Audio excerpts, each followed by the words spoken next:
Сәлем достар, сіздер мен EasyKZ. Бұл видеода сіздерге акция таңдауда қандай негізгі 4 көрсеткішке қарау керектігі жайлы айтатын боламын.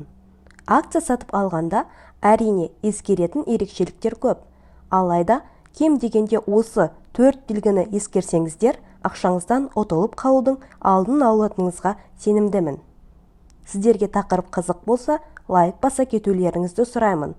Ал егер арнаның тіркелмеген көрермені болсаңыз, алда шығатын видеоларды жіберіп алмас үшін төмендегі подписаться батырмасын басып қоюыңызды сұраймын.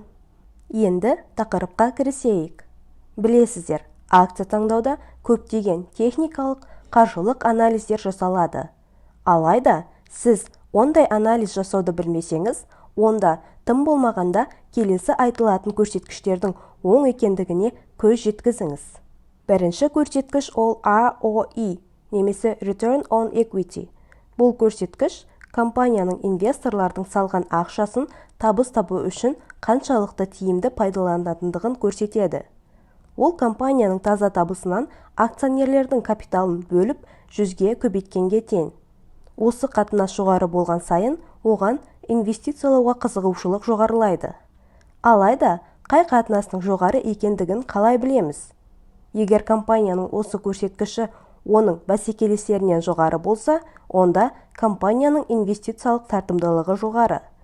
Мысал ретінде, банк секторындағы бір-бірімен бәсекелес болып табылатын 3 компанияны қарайық. JP Morgan Chase, Bank of America, Charles Schwab. Графикте осы 3 компанияның Return on Equity көрсеткіші көрсетілген. Charles Schwab компаниясы басым уақыт аралығында жоғарғы көрсеткіш көрсеткенімен, соңғы уақытта JP Morgan Chase компаниясы инвесторлар үшін көбірек тартымды болуы мүмкін.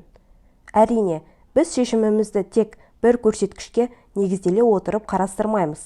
Сол себепті акцияны таңдауда маңызды болып табылатын екінші көрсеткіш туралы айтайық. Келесі көрсеткіш ол P бөлінген FCF қатынасы, немесе Price Divided by Free Cash Flow. Бұл көрсеткіш акцияның нарықтық бағасын еркін ақша айналымына бөлгенге тең.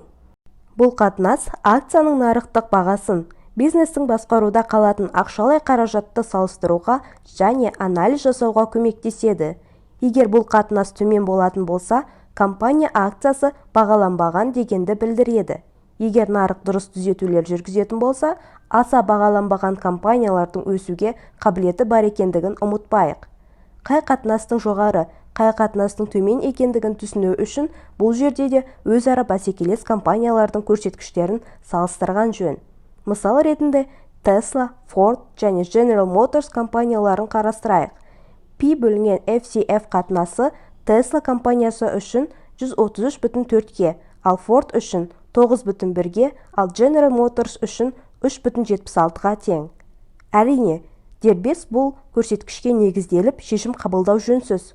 Сол себепті ары қарай тағы қандай көрсеткіштерді қарастыруға болатындығын айтайық.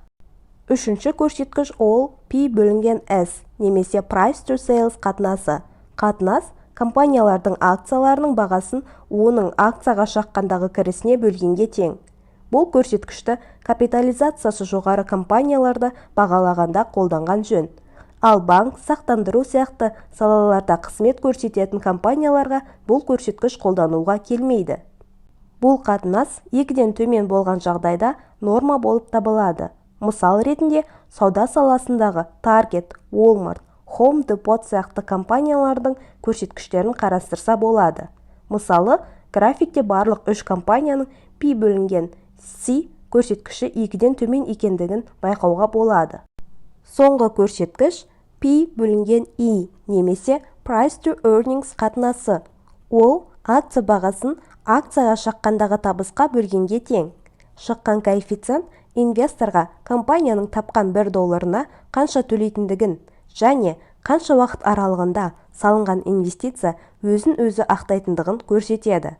Бұл коэффициенттің нормасы 20-дан кем болмауы керек деп есептелінеді. Мысал ретінде, келесі графиктен Nvidia, Qualcomm, Broadcom компанияларының көрсеткіштерін қарасаңыздар болады.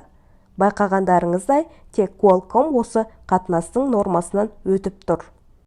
Міндетті түрде инвестиция жасаған кезде тек бір ғана көрсеткішті емес, бірнеше көрсеткішті қарап, жан-жақты анализ жасау керек. Кез келген инвестиция тәуекелмен байланысты екендігін білесіздер. Сол себепті әрбір инвестицияңызды ойланып жасауға кеңес беремін. Назар салып видеоны соңына дейін көргендеріңізге рахмет. Сіз видеоға әлдеқашан лайк басып, арнаға тіркеліп кеттіңіз деп үміттенемін. Сіздерді келесі видеоларда күтетін боламын.